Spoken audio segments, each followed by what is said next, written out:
So with our third hour today, I want to do something that we occasionally do. We did last week, a couple of weeks ago, with Congressman Alan Grayson, and we have done every Friday with Senator Bernie Sanders for the last 9 years for a full hour, and that is bring on somebody who really, I believe, has something to say. Put that person on the air and let them take your calls after I have a brief conversation with them to find out what's going on in their brains. And today we have with us Marianne Williamson. She is a candidate for Congress from the 33rd District. You've heard Henry Waxman is retiring. That's his district. Marianne is running to replace Henry Waxman. She's the author of 10 books. She's a lecturer and thought leader. Her website, Marianne.com, and her MarianneForCongress.com, her congressional website. And just, full disclosure, Marianne is an old friend and very, very respected colleague as an author and speaker. Marianne, it is so great to have you back on the show. Thanks for joining us. Well, it's great to be here, and thank you for having me. So let's talk about your candidacy. First of all, what motivated you to run for Congress? I mean, this is, for many people, they have never thought of you in a political context. Well, the Latin root of the word politics is politeia. It means of the people. It doesn't mean of the government. And so I don't think any of us should feel that we're not within a political context. I think that's part of the problem in America. Is some people say I'm not into politics. That's a problem right there. The idea that there's a kind of political class and it's somebody else. Eisenhower said politics should be a part-time profession of every American, and I believe that. And I think that many of the problems that we are facing, such as the ones that you articulate so beautifully, would not have arisen the way they have had people themselves, all of us, just the average citizen, not been more active within the political system. So over the last few years, I have felt, as obviously you do, and I think a lot of Americans, that something is deeply wrong. There's some deep rot, and the traditional political status quo keeps addressing the symptoms of the disease without addressing the disease. They are addressing the effects without addressing the causes. And in many cases, obviously, it's because the traditional status quo is the cause. They have brought us the disease in too many cases. So I think we're all at a point, Tom, you, me, all of your listeners, everybody I know, of asking at this point in our lives, how can I best serve? How can I best be of use? And I felt that I could contribute something. I felt that the conversation that I've been involved in, up close and personal with people going through crisis over the last 30 years, gives me some skill set at dealing with how crisis turns into opportunity. And I know in an individual life, you can't just tweak the externals. You have to go into a deep inquiry about who and what you are, whether you do what you say, whether you're living on the principles you say you live on, where you yourself have some character defects you need to address. And I feel the United States need to embark on that deep inquiry about who we are, whether we really are the democracy we say we are, whether this really is a government of the people, by the people, and for the people at this point. What are our own national sins and character defects? Where do we need to change? Where do we need to course correct? So that's why I ran. If I had thought that conversation would be held by the traditional candidates in this race, either then or now, I wouldn't have run.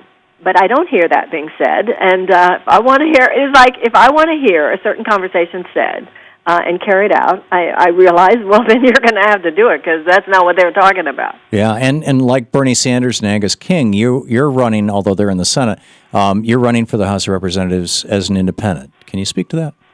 Yes, well, I think that we need some Bernie Sanders in the House. I think we need some Angus Kings in the House. I think that this two-party duopoly that we have is clearly part of the problem. It's sucking the oxygen out of our public discourse. The two parties are not mentioned in our Constitution, any of our founding documents. George Washington warned us against them. And if you look at the process, the journey of particularly social justice movements in the United States, they have not come from the political parties that are the major ones. Abolition didn't come from a major party.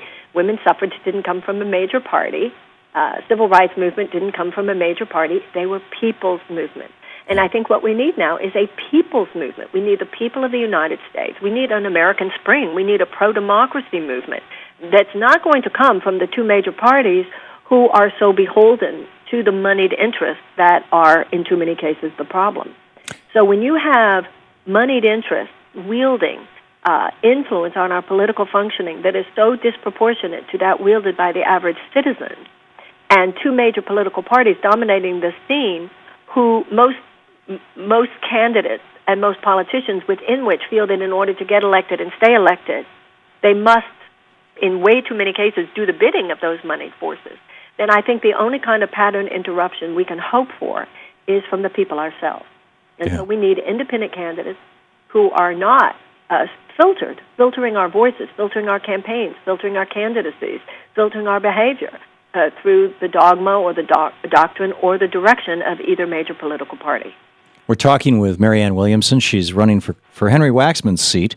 Henry is retiring, and in the Los Angeles area, broadly speaking, and for Congress, as a member of Congress. Her website is marianneforcongress.com, and of course, her website is marianne.com. Marianne, a lot of people, I mean, you used to be the pastor of a church in Detroit. I filled in for you one Sunday, years ago. Many people think of you as the woman who really understands spirituality and that sort of thing. And reconcile's the wrong word, but I'm lacking one. How do you reconcile your spiritual work over the years with this? Some would say, it's the atmosphere in Washington D.C. is almost like the Antichrist. I mean, the cesspool of Washington D.C. Well, you're there, aren't you? I am. You're right. Thank you. Perfect. I think a lot. Okay, so I answered that question. Do we go on now? Yeah. No, I think that there are a lot of good people in Washington who are as upset as you and I are at the fact that they have to dwell within the system. And it's the system itself that we need to break. I think that enough of us realize, however, that if we just ignore politics because it's toxic, that's only increasing the toxicity. So we need to change the system by dwelling differently within it. That's a Bernie Sanders-esque answer. I mean, that's perfect. Okay, good. And abolition grew out of the Quaker movement. Mm. And the women's suffrage movement grew out of the Quaker movement. And the Christian Southern Christian Leadership Council, a minister named Martin Luther King, from his pulpit in Georgia, that's what the civil rights movement grew out of. Right. So not only has spirituality and those moving out of a deep internal space of commitment, not only has that never been separate from the most profound political journeying in our country, it has always been the foundation of the most profound political movements of our country. So I think those who realize that where you stand within yourself, the internal ground on which you stand, which then informs the level of your commitment, it informs your consciousness while you're doing something, it aligns your behavioral patterns with the deepest of wisdom and power and strength, that is the key to making the kinds of changes that need to be made. Now, the fact that the political status quo would minimize, trivialize, peripheralize anybody having a transcendent conversation unless it was within the narrowest of religious boxes, the fact that those people would minimize, or those forces would minimize this conversation, doesn't mean that it's a conversation that's unimportant. And I am proud to be talking to people throughout District 33 for whom the spiritual work of internal transformation is not unimportant, and who have begun to recognize that external transformation and internal transformation are intimately connected. This is the Thom Hartmann Program. We're talking with Marianne Williamson. She'll be taking your calls right after the break here on the Thom Hartmann Program. marianneforcongress.com. Stick around.